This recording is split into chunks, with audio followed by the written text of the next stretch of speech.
नमस्कार। प्रांजल ज्ञान गंगा में आप सभी का स्वागत है। मैं गीता रावत आपके सामने फिर से उपस्थित हूँ एक महान ग्रंथ श्रीमद् भगवत गीता के साथ। कल हमने 11वें अध्याय के सेकंड पार्ट को पढ़ा था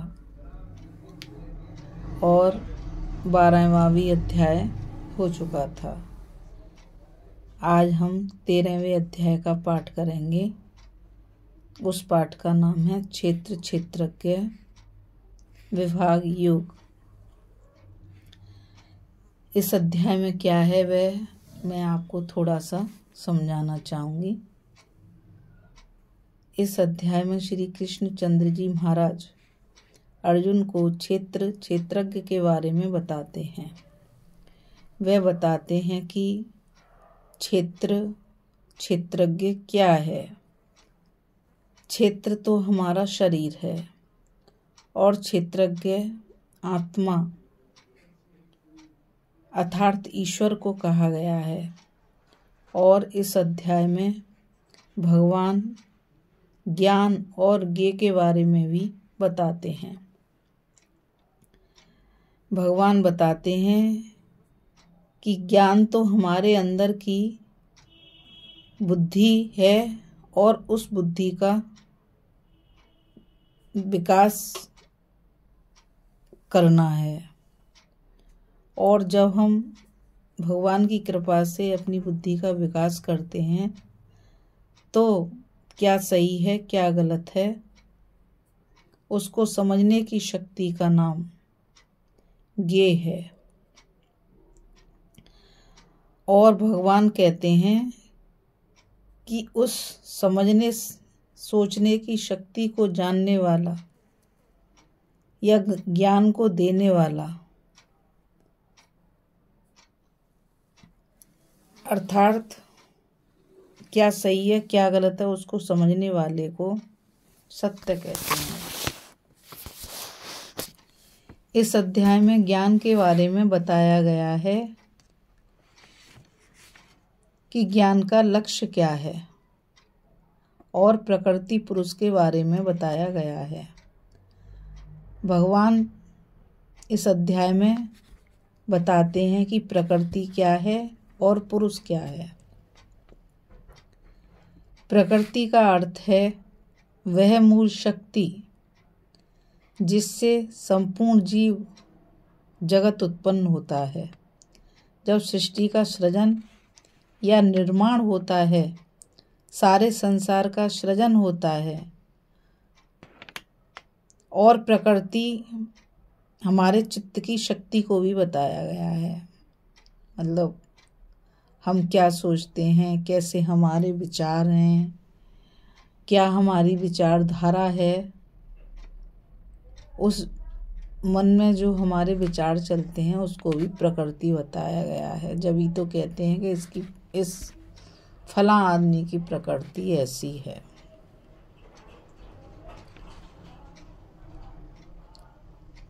प्रकृति शरीर भी है और प्रकृति पदार्थ भी है और प्रकृति ब्रह्मांड भी है। यानी कि प्रकृति ही है जिसने सारे ब्रह्मांड को मतलब अपने आप में समाहित कर रखा है।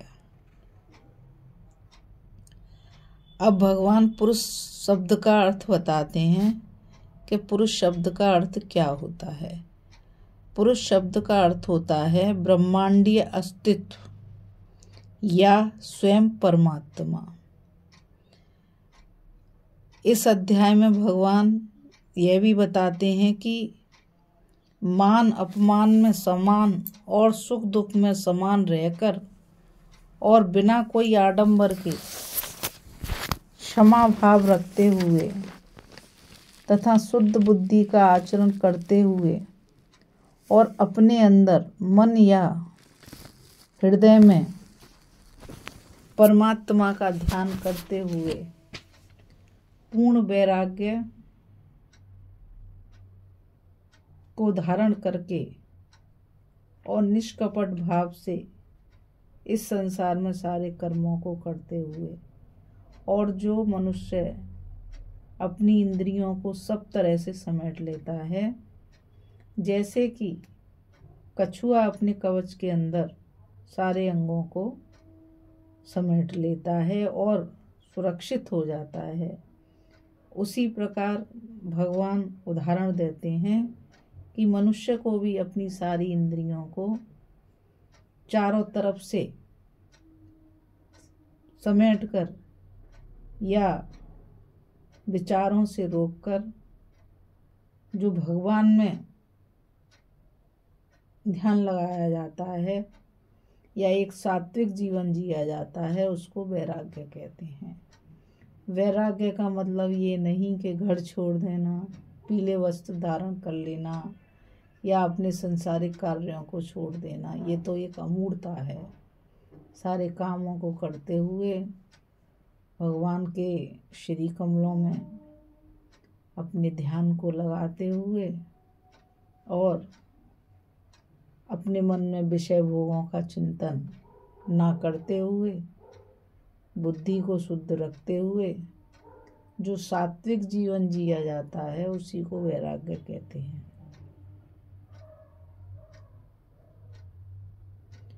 तो चलिए अब आप और हम 13वें अध्याय का मनन तथा श्रवण करते हैं। ओम श्री परमात्मने नमः। 13वां अध्याय।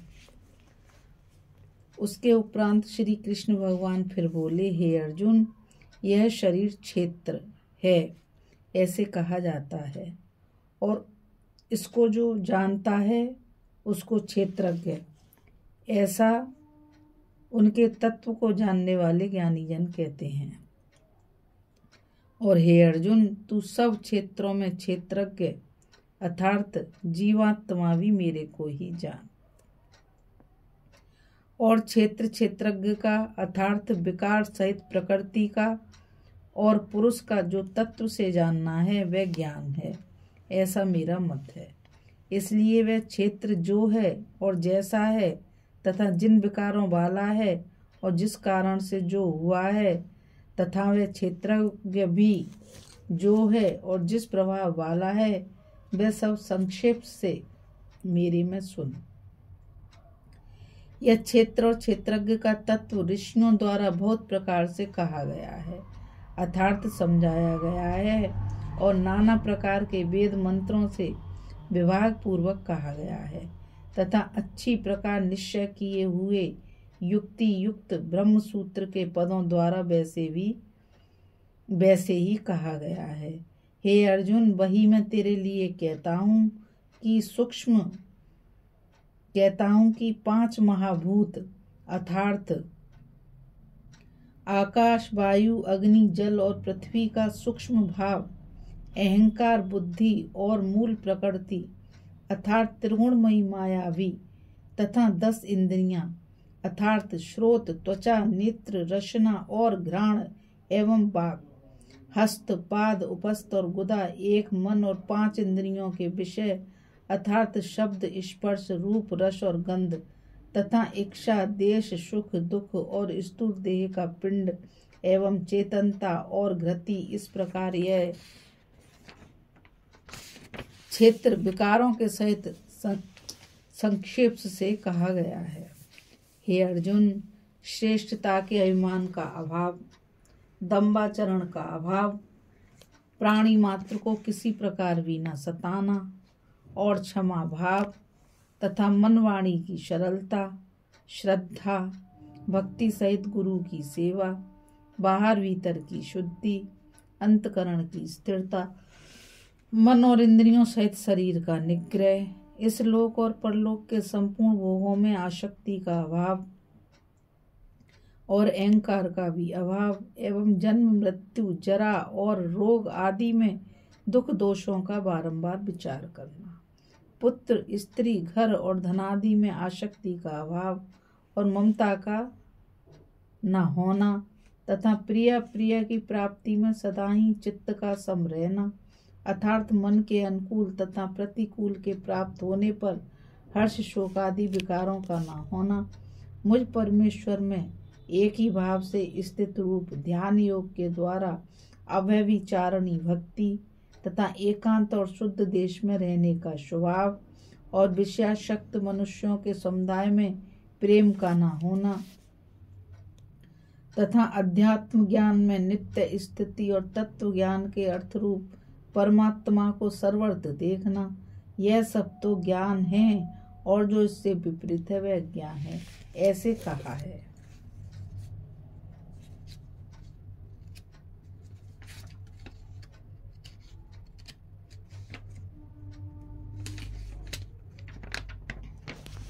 हे अर्जुन, जो जानने के योग्य है तथा जिसको जानकर मनुष्य परमानंद को प्राप्त होता है उसको अच्छी प्रकार कहूँगा। वह आदि रहित परम ब्रह्म अकथनीय होने से न सत कहा जाता है और न असत ही कहा जाता है, परंतु वह सब ओर से हाथ पैर वाला एवं सब ओर से नेत्र सिर और मुख वाला तथा सब ओर से श्रोत वाला है, क्योंकि वह संसार में सबको व्याप्त करके स्थित है और संपूर्ण इंद्रियों के विषयों को जानने वाला है, परंतु वास्तव में सब इंद्रियों से रहित है तथा आसक्ति रहित और गुणों से अतीत हुआ भी अपनी योग माया से सबको धारण पोषण करने वाला और गुणों को भोगने वाला है। तथा में परमात्मा चराचर सब भूतों के बाहर भीतर परिपूर्ण है और चर अचर रूप भी वही है, और वह सूक्ष्म होने से अविज्ञ है तथा अति समीप में और दूर में वही स्थित है, और वह विभाग रहित एक रूप से आकाश के समान परिपूर्ण हुआ भी सारे संसार और संपूर्ण भूतों में पृथक पृथक के समान स्थित प्रतीत होता है। तथा वह जानने योग्य परमात्मा विष्णु रूप से भूतों को धारण पोषण करने वाला और रुद्र रूप से संहार करने वाला तथा ब्रह्मा रूप से सबको उत्पन्न करने वाला है। वह ब्रह्म ज्योतियों का भी ज्योति एवं माया से अति परे कहा जाता है तथा वह परमात्मा बोध स्वरूप और जानने के योग्य है एवं तत्व ज्ञान से प्राप्त होने वाला और सबके हृदय में स्थित है। हे अर्जुन, इस प्रकार क्षेत्र तथा ज्ञान और जानने योग्य परमात्मा का स्वरूप संक्षेप से कहा गया। इसको तत्व से जानकर मेरा भक्त मेरे स्वरूप को प्राप्त होता है। हे अर्जुन, प्रकृति अर्थात त्रिगुणमयी मेरी माया और जीवात्मा अर्थात क्षेत्रज्ञ, इन दोनों को हितु अनादि जान और राग देशादि विकारों को तथा त्रिगुणात्मक संपूर्ण पदार्थों को भी प्रकृति से ही उत्पन्न हुए जान। क्योंकि कार्य और करण के उत्पन्न करने में हेतु प्रकृति कही जाती है और जीवात्मा सुख दुखों के भोक्तापन में अर्थात भोगने में हेतु कहा जाता है, परंतु प्रकृति में स्थित हुआ ही पुरुष प्रकृति से उत्पन्न हुए त्रिगुणात्मक सब पदार्थों को भोगता है और इन गुणों का संग ही इस जीवात्मा के अच्छी बुरी योनियों में जन्म लेने में कारण है। वास्तव में तो यह पुरुष इस देह में स्थित हुआ भी पर अर्थात त्रिगुणमयी माया से सर्वथा अतीत ही है, केवल साक्षी होने से उपदृष्टा और यथार्थ सम्मति देने वाला होने से अनुमत्ता एवं सबको धारण करने वाला होने से बढ़ता, जीव रूप से भोक्ता तथा ब्रह्मादिकों का भी स्वामी होने से महेश्वर और शुद्ध सच्चिदानंद घन होने से परमात्मा ऐसे कहा गया है। इस प्रकार पुरुष को और गुणों के सहित प्रकृति को जो मनुष्य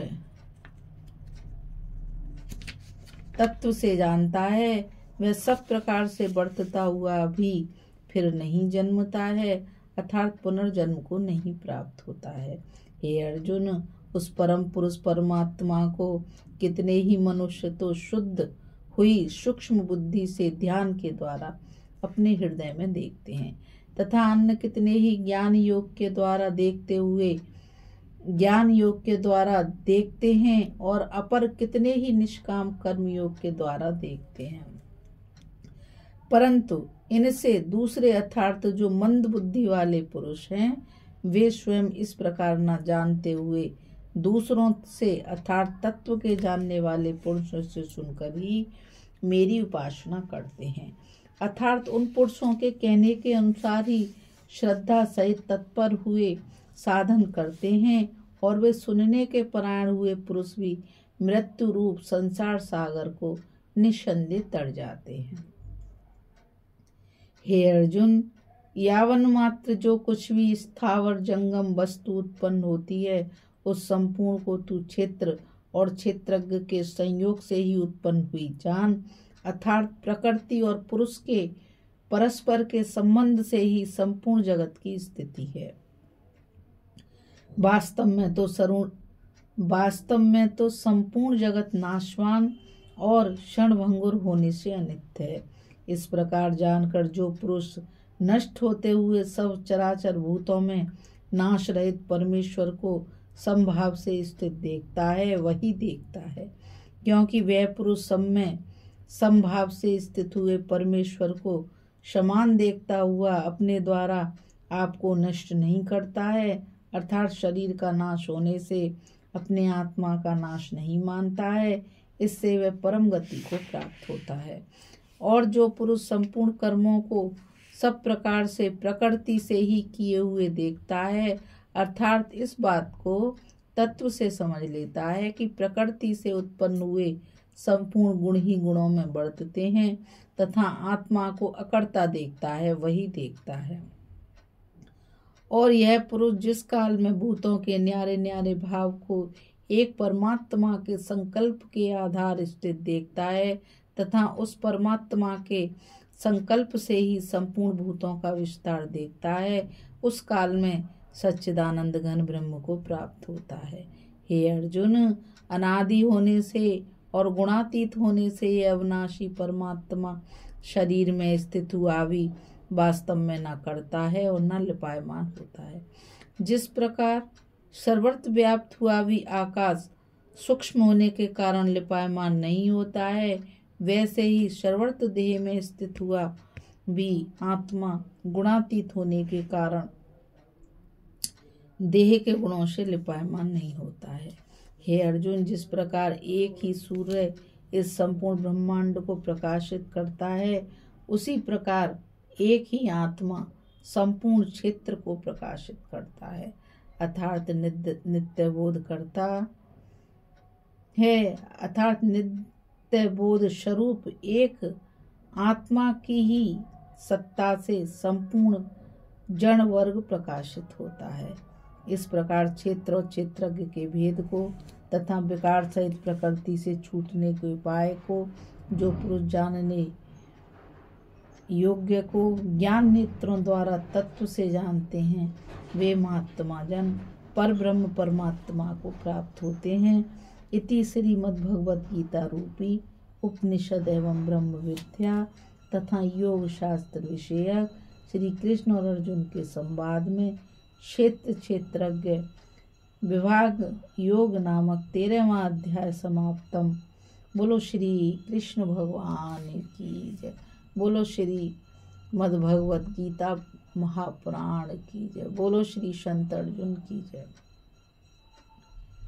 क्षेत्र को जड़, विकारी, क्षणिक और नाशवान यानी कि हमारा यह शरीर क्षेत्र है, तथा क्षेत्रज्ञ को नित्य, चेतन, अवकारी और अविनाशी यानी कि वह परमात्मा है, और उनके गुण ज्ञान को जानना ही वेद कहलाता है। बस मैं इतना ही आपको समझा पाऊंगी, क्योंकि इस अध्याय में या इस शास्त्र में ज्ञान का अपूर्व भंडार है, और हमारी बुद्धि इतनी कहाँ कि हम इस ज्ञान का वर्णन कर सकें या इसको समझ सकें। लेकिन जो कुछ भी मैंने थोड़ा बहुत पढ़ा या मेरी समझ में आया, वो मैंने आपको समझाने की कोशिश की। और मैं आपसे यही कहना चाहूँगी कि इस चैनल को आप लाइक करिए, शेयर करिए और सब्सक्राइब करिए, ताकि ये चैनल आगे बढ़ सके और यह महान ज्ञान अधिक से अधिक लोगों तक पहुंच सके, क्योंकि मैं तो इस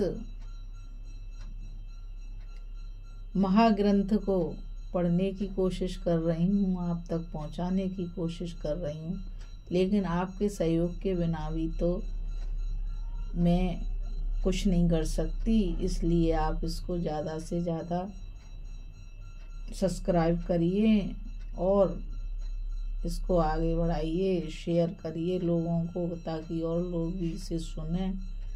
बस इतना ही कहना चाहूँगी। राधे राधे, जय श्री कृष्ण, नमस्कार।